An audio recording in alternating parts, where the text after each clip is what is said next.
اب تک just click کو سبسکرائب نہیں کیا تو سبسکرائب کرنے کے بعد بیل کے نشان کو دبائیے۔ آپ دیکھنے جا رہے ہیں ملتان کی تاریخ کا پہلا حصہ۔ صدیوں سے تاریخ کے سینے پر مسلسل آباد ملتان کا خطہ دنیا کی وہ قدیم ترین آبادی ہے جہاں انسان نے تہذیب و ثقافت اور علم و ہنر کا ابتدائی شعور حاصل کیا۔ قدیم کتابوں میں اس وقت اس شہر کا تذکرہ میسان کے نام سے ملتا ہے۔ زمانے کے بے شمار انقلاب دیکھنے والے اس شہر کو یوں تو کاسیاپا پورا، بنس پورا اور مونستان بھی پکارتے ہیں، لیکن ہندوؤں کی قدیم دیومالائی کتابوں کے مطابق اس کا نام سورج دیوتاؤں کے باپ کشپ کے نام سے منسوب کرتے ہوئے کشپ پورا رکھا گیا، جسے اس کے اپنے توحید پرست بیٹے پرہلاد نے شکست دے کر ملتان میں امن، سلامتی اور انسان دوستی کی بنیاد رکھی اور پہلی مرتبہ اس شہر میں باطنی اور لسانی علوم کی ایک بہت بڑی درسگاہ قائم کی۔ ہندوؤں کی ویدوں میں پائے جانے والے سورج دیوتاؤں کے تذکروں سے لے کر نفاذ اسلام تک اس شہر کے کئی نام بدلتے رہے، لیکن صدیوں کے سفر میں ملتان کے وجود کو ختم کرنے کی ہر کوشش ناکام ہوتی رہی اور ملتان کی عظمت کے چراغ کو گل نہ کیا جا سکا، یہاں تک کہ اسلام کا اجالا پھیلنے کے بعد کئی صوفیاء کرام نے اس شہر کو اپنا مسکن بنا لیا، جن کی بدولت برصغیر میں روحانی علوم کا فیضان پھیلتا چلا گیا۔ سن 890 عیسوی میں عراق کے ایک دیہاتی باشندے ہمدان کرمت نے ایک بنیاد پرست اور تشدد پسند فرقے کی بنیاد رکھی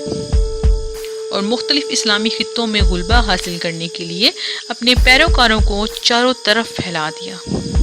یہاں تک کہ اپنے محسوس عقائد کو دین کے نام پر نافذ کرنے کے لیے تشدد پسند کرامتیوں نے ملتان پر بھی قبضہ جما لیا۔ لیکن ملتان کی تاریخ کا مکمل احاطہ کرنے کے لیے ایک طویل ریاضت کی ضرورت ہے، کیونکہ ملتان کی تاریخ قدامت کی دھن میں لپٹی ہوئی ہے۔ ہزاروں سال سے جاگتے ہوئے ملتان میں کئی تہذیبوں اور مذاہب نے آنکھ کھولی۔ دریائے راوی اور چناب کے سنگم پر واقع یہ سرسبز و شاداب خطہ ابتدا ہی سے آسودگی اور خوشحالی کا گہوارہ تھا۔ یہاں کے پرامن باشندے مظاہر فطرت اور فنون لطیفہ سے پیار کرنے والے تھے۔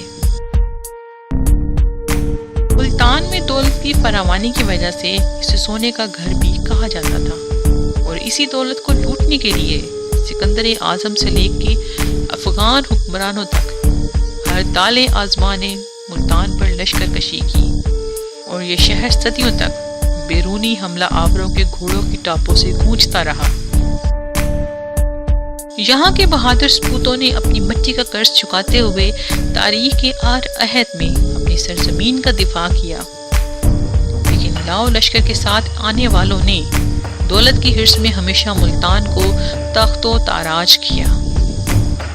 اور یوں یہ شہر کئی مرتبہ اجڑا اور آباد ہوا۔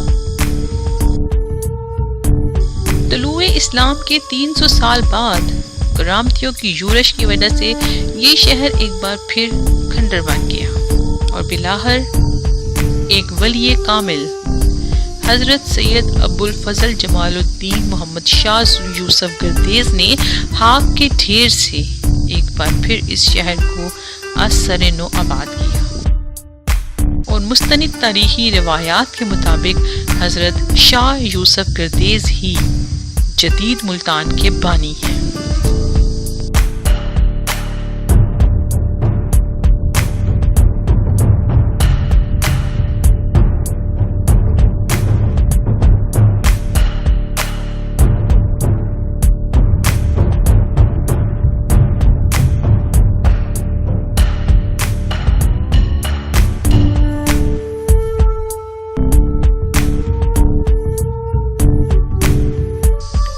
ویڈیو پسند آنے کی صورت میں لائک اور شیئر کرنا مت بھولیے۔ اپنی رائے کا اظہار نیچے کمنٹ باکس میں کیجیے۔